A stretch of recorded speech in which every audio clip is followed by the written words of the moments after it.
An eerie night, the kind that makes your skin crawl and your heart race. I found myself standing outside the looming facade of St. Agnes Hospital, a decaying relic of a bygone era. My friends had dared me to spend the night inside, and my foolish pride had compelled me to accept. The entrance was boarded up, but someone had pried one of the plywood panels loose. I slipped inside, my flashlight cutting through the suffocating darkness. The air smelled of dampness and old paperwork, and the silence was heavy, as if the building itself held its breath. The hospital had been abandoned for years, but the remnants of its former life remained. A rusted gurney in the hallway, shattered glass crunching beneath my sneakers, and the omnipresent feeling that I was not alone.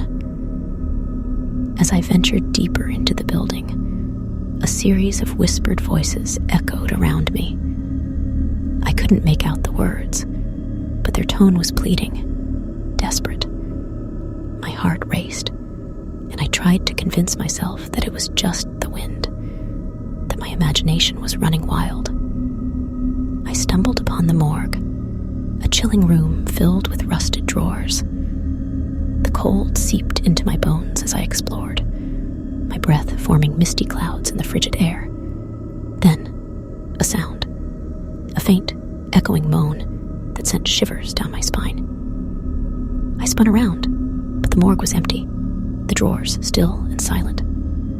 Fear gnawed at me, but I pressed on, unable to resist the urge to explore further.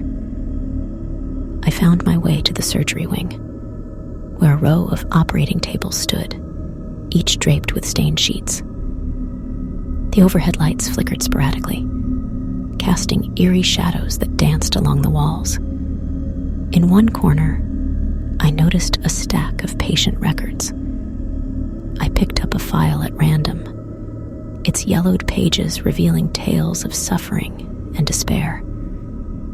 It was as if the very essence of the hospital had soaked into the documents, preserving the pain of those who had suffered within these walls. A sudden, deafening crash echoed through the hallway, and I jumped, my heart pounding.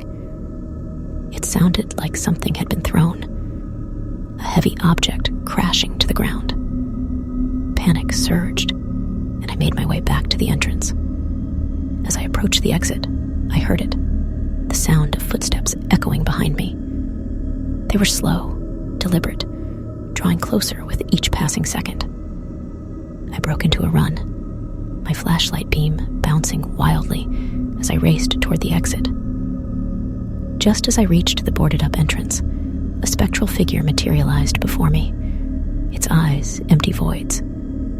It reached out, its fingers inches from my face. I let out a scream and slammed into the plywood, pain shooting through my shoulder as I scrambled outside. I never looked back. The abandoned hospital had held too many secrets, too much suffering.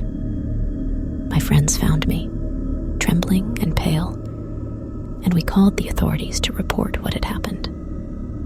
To this day, I can't shake the feeling that something malevolent still lingers within the decaying walls of St. Agnes Hospital, waiting for the next foolhardy soul to venture inside.